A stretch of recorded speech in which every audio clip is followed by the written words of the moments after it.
everyone, welcome to Biology for Knowledge channel. Today we are going to discuss another topic basically for the university students, and this topic is about spectroscopy. So what do we mean by spectroscopy? Spectroscopy is actually the study of interaction between electromagnetic radiation and matter. So matter can be that of atoms, molecules or ions. So what is spectrum? In the spectrum is actually a plot of the amount of light absorbed by a sample versus the wavelength of the light. So the amount of light absorbed is what we call as absorbance. Spectrometer. Again, spectrometer is actually the something which we can use or which can be used to measure the presence of a particular compound or a particle in a molecule. So let us go further detail about the spectroscopy. Electromagnetic radiation. Now we are in electromagnetic radiation. What do we mean by electromagnetic radiation? So electromagnetic radiation is a form of energy that has both electrical and magnetic characteristics that is all around us. So electricity and magnetism were once thought to be like separate forces, and till James Clerk Maxwell developed a unified theory of electromagnetism. So, the study of electromagnetism deals with how electrically charged particles interact with each other and with magnetic field. So, in electromagnetic radiation, it has, as I mentioned earlier, it's a form of an energy that has both electrical and magnetic characteristics. So the electric and magnetic fields in the electromagnetic wave, they oscillate around along the directions perpendicular to the propagation of the wave direction. So if you see here in the diagrammatic representation, this is the magnetic field right here, and this is the electric field. So the propagation direction is perpendicular to the direction of the wavelength. So this is wavelength lambda.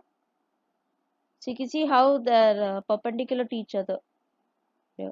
So the direction of propagation is exactly perpendicular. So electromagnetic spectrum is a short wavelength. That means that a frequency will be higher because one cycle can pass in a shorter amount of time, according to the University of Wisconsin. But similarly, a longer wavelength has a lower frequency because each cycle takes longer to complete. That is what in electromagnetic spectrum means. So if you see here, the distance between the two crests or the distance between the two troughs is what we call as wavelength. If the wavelength is shorter, if the frequency is shorter, that means the wavelength of the sound wave has been passed on through a shorter time period, whereas if it is a longer, it has a lower frequency. If it is passed on a shorter time, it is passed on to the higher frequency. So speed of the wave v is equal to frequency f into wavelength lambda. So various terms. Frequency. What is frequency? Frequency is the number of waves produced each second, that is measured in hertz. Wavelength, that is lambda, that is distance between two successive waves, either be crest or troughs, that is measured in meters. And amplitude is the maximum distance a wave extends beyond its middle position. So in the electromagnetic spectrum, the wavelength distance between 400 and 200 nanometer makes up the near ultraviolet region of the spectrum. So the wavelength above 700 nanometer to approximately 2000 nanometer is actually the ultraviolet region. So electromagnetic spectrum ranges from very short wavelength, that is the gamma rays, to very long wavelengths, that is the radio waves.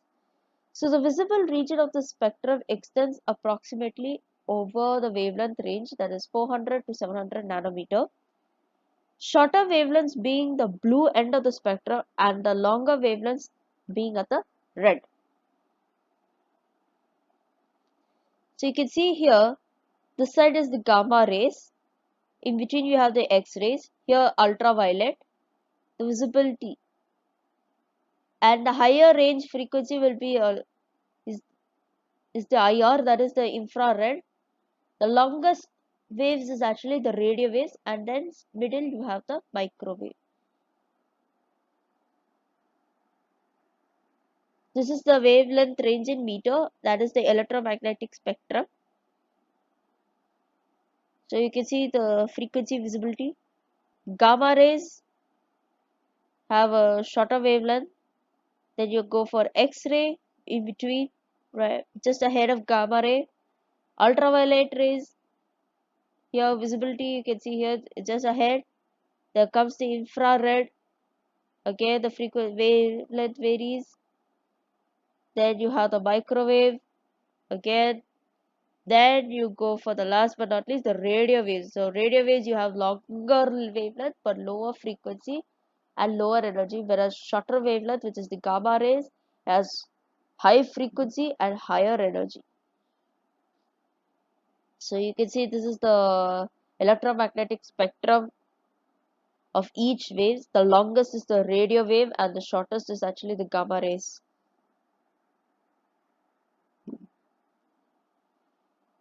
So the diagram given here are mainly for each rays. You have gamma, infrared, ultraviolet and microwaves. Actually radio waves also go for very long distances.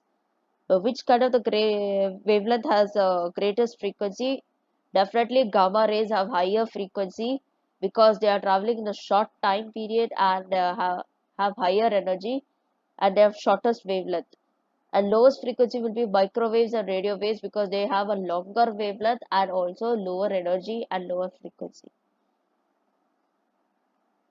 So now let us see the types of spectroscopy. Whenever radiation meets the matter, the radiation either it is scattered, emitted or absorbed. So there are three types. You have absorption spectroscopy, scattering spectroscopy and emission spectroscopy. So let us see the absorption spectroscopy in the principle of absorption of light.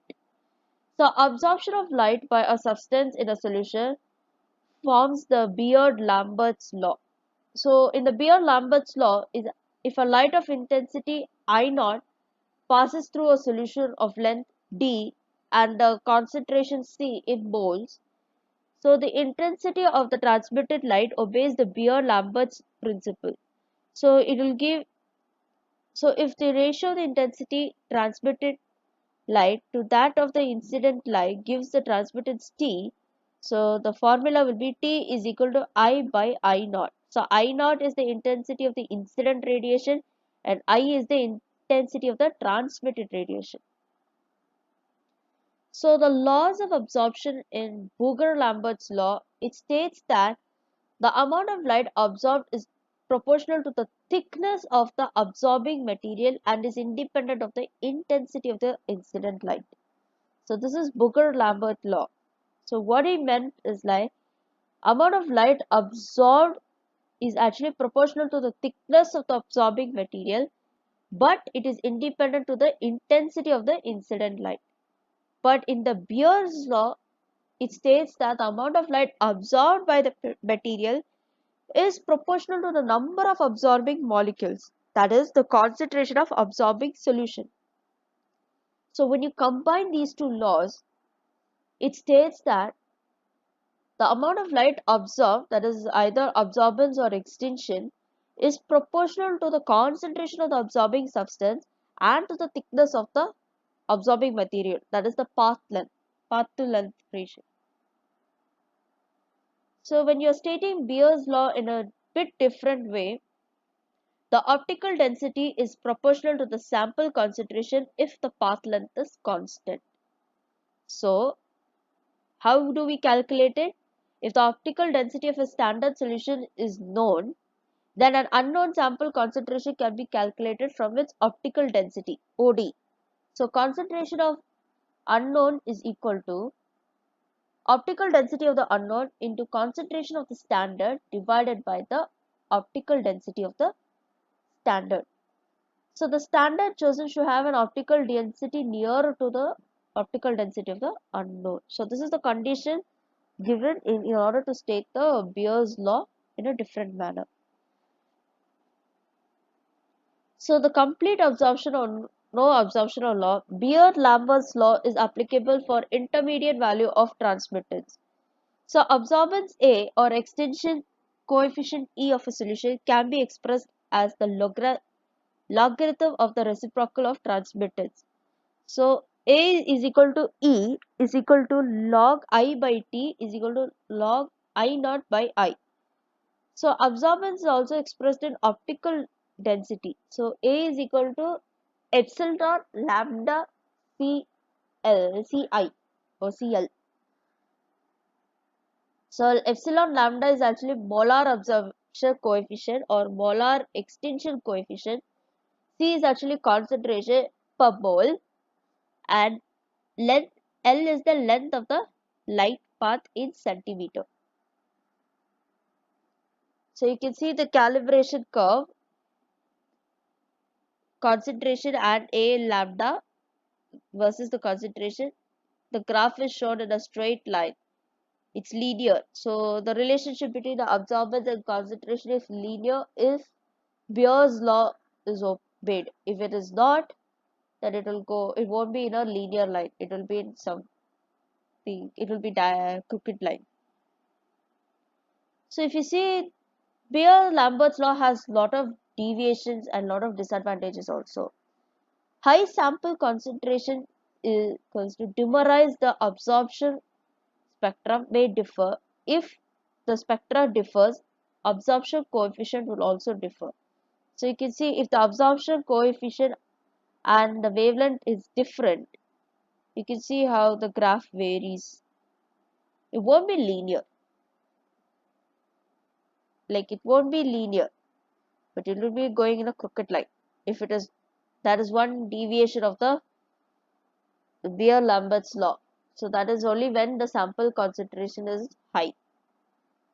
So what happens is, like, another point is high concentration may also lead to aggregation, that is scattering of the light. So the intensity of radiation reaching the detector will be reduced.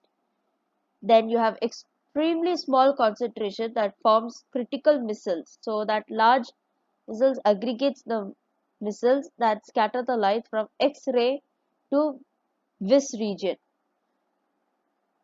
Then aggregation can also lead to electronic interactions that can either lessen or enhance the absorption coefficient.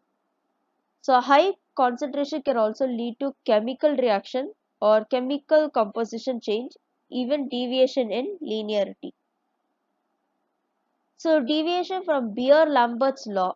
Now another point is, like, proteins are known to denature at low concentration, and the denatured product has an absorption spectrum that is different from the native proteins.